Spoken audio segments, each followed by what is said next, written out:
بات کروں گی. مجھے جوائن کر رہے ہیں پاکستان پیپلز پارٹی کے سینئر رہنما ہیں, ماہر قانون ہیں, بیرسٹر چودھری اعتزاز احسن صاحب. السلام علیکم. بہت بہت شکریہ چوہر صاحب آپ کا, تھینک یو. چوہر صاحب آپ کو بھی پتہ ہے جب پاناما کیس چل رہا تھا تب قمر زمان چودھری صاحب جو اس وقت چیئرمین نیب تھے ان سے پوچھا گیا کہ لاہور ہائی کورٹ کے فیصلے کے خلاف کیا آپ اپیل دائر کریں گے. حدیبیہ ریفرنس پہ جب پوچھا گیا تو انہوں نے انکار کیا. تب یہ ریمارکس آئے سپریم کورٹ میں, یہ ریمارکس دیے گئے کہ اب لگتا ہے کہ نیب جو ہے وہ فوت ہو چکا ہے. اس وقت نیب نے بالکل کوشش نہیں کی, الٹا کہا کہ ہم اس کو نہیں دوبارہ کھولنا چاہتے. تو ظاہر ہے پھر سپریم کورٹ نے فیصلہ دے دیا, بند ہو گیا. اب آپ سمجھتے ہیں واقعی نئے شواہد اگر ملتے ہیں اس کیس میں, جو حکومت کہہ رہی ہے کہ نئی چیزیں سامنے آئی ہیں, تو اس کیس کو ری انویسٹیگیٹ کیا جا سکتا ہے چوہر صاحب؟ دو تین چیزیں میں عرض کروں گا. یہ میں آتا ہوں اس پہ کہ نئے شواہد, میرے تو رائے میں, میری رائے ناقص رائے میں, حقیر رائے میں تو یہ ہے کہ اس میں نئے شواہد کی بھی ضرورت نہیں ہے. یہ کیس بند ہی نہیں ہو سکتا. اور اس کی وجہ یہ ہے فوجداری مقدمہ بند نہیں ہو سکتا. فوجداری مقدمے پہ یہ ہو سکتا ہے کہ کوئی درخواست دینے کی میعاد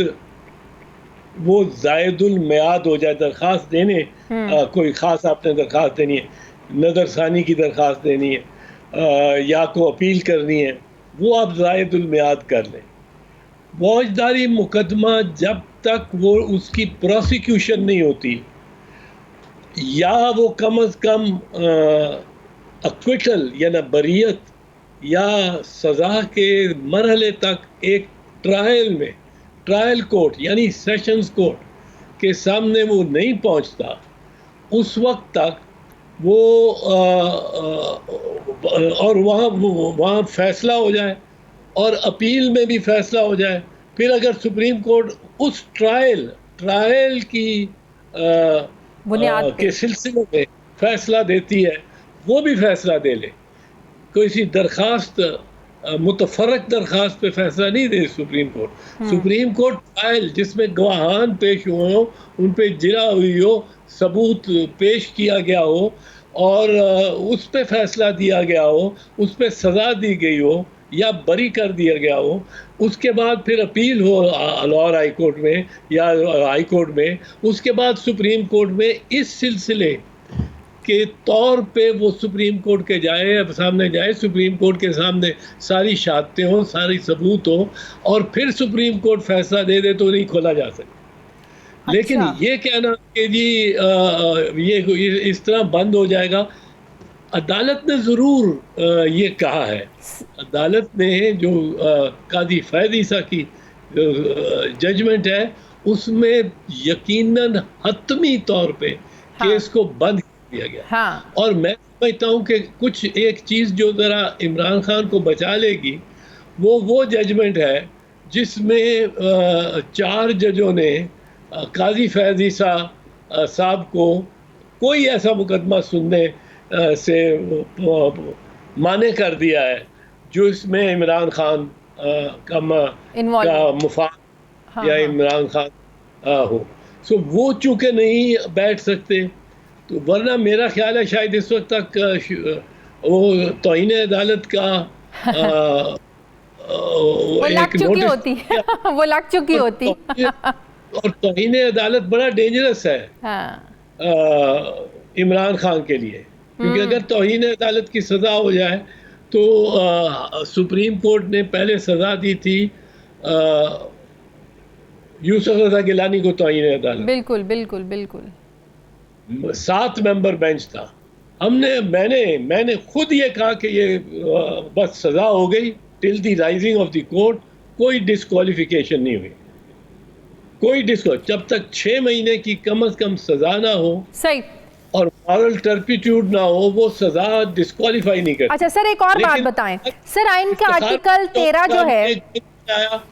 اور اس میں وہ اس کو ڈسکوالیفائی کرایا اور وہ عمران خان نے درخواست دی تھی. صحیح سر, آئین کے آرٹیکل 13 میں ایک ڈبل جیپٹی کا ایک پرنسپل ہے جس کے مطابق اگر کسی کا ٹرائل ہو گیا تو اس کو بری کر دیا گیا تو دوبارہ کیس نہیں ہو سکتا, اوپن نہیں ہو سکتا, ری انویسٹیگیٹ نہیں ہو سکتا. اس کیس میں حدیبیہ کی میں بات کر رہی ہوں, اس کیس میں اور آئین کے آرٹیکل جیپیڈی جو آئین کا آرٹیکل 13 ہے, اس پرنسپل میں کوئی فرق ہے, وہ ذرا سمجھا دیں. پرنسپل یہ ہے, یہ اصل میں یہ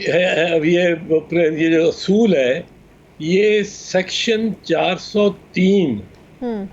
ضابطہ فوجداری میں ہے,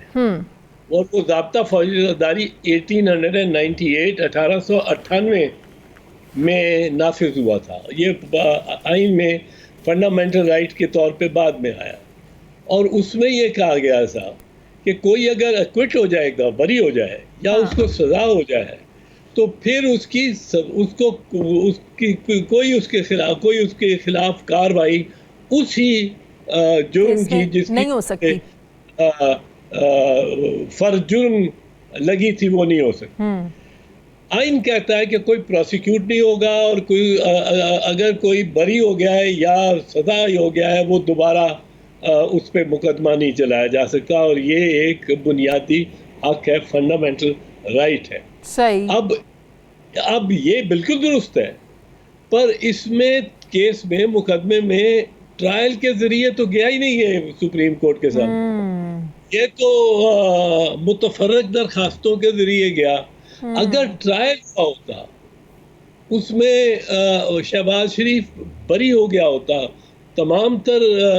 ڈاکومنٹس لگائے ہوتے جو اس وقت نیب کے پاس تھے, اس پہ بحثیں ہوتی, جرا ہوتی, گواہ پیش ہوتے, وہ جرا کے بعد ساری اس سب کو ڈسکس کر کے عدالت, سیشن عدالت اس کو بری کرتی, پھر وہ اپیل کرتا ہائی کورٹ میں, ہائی کورٹ سارا کھنگال کے ساری شہادتیں اور سارے ثبوت, اور اتنا بڑا ریکارڈ ہوتا, اس کو دیکھ کے ایک ایک گواہ کو ڈسکس کر کے اس کو بری کرتی اور اپیل ایکسیپٹ کرتی, سپریم کورٹ میں جاتا, سپریم کورٹ پھر ٹرائل کے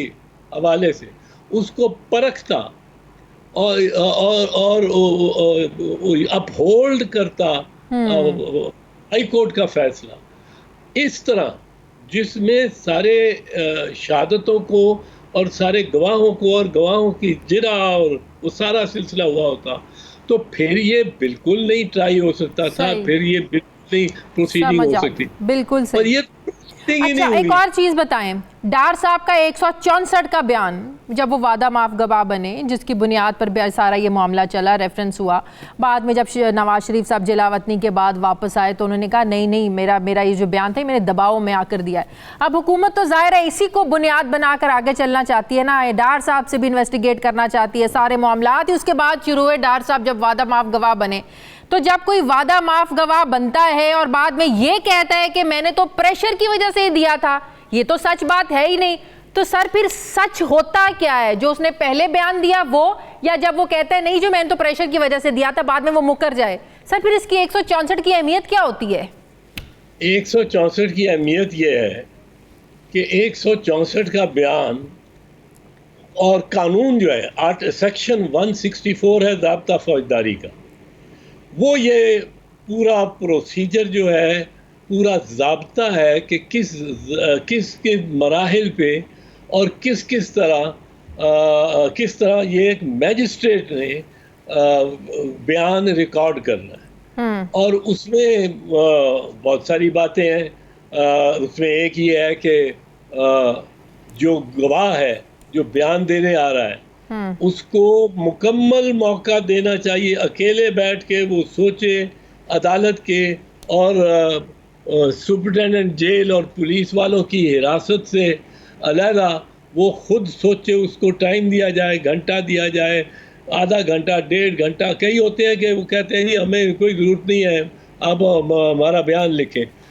تو لیکن یہ اس کو موقع دیا جائے کہ وہ آرام سے بیٹھ کے خود, اور جج اس کو بتاتا ہے کہ آپ یہ میرے ریٹائرنگ روم میں بیٹھ جاؤ, اور اس کو تو ریٹائرنگ روم میں بٹھاتے,